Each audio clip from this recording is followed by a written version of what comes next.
Video yang memperlihatkan seorang pria duduk bersila di tengah jalan viral di sosial media.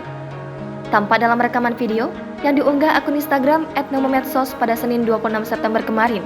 Terlihat pria yang mengenakan pakaian berwarna merah dan memakai helm tersebut santai duduk bersila di tengah jalan hingga menyebabkan kemacetan.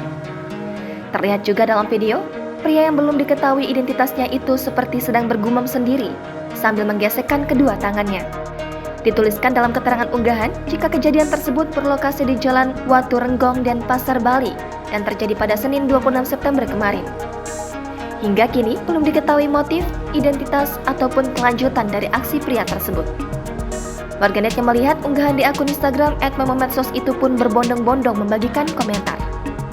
Namun, warganet menduga jika pria dalam rekaman tersebut merupakan ODGJ.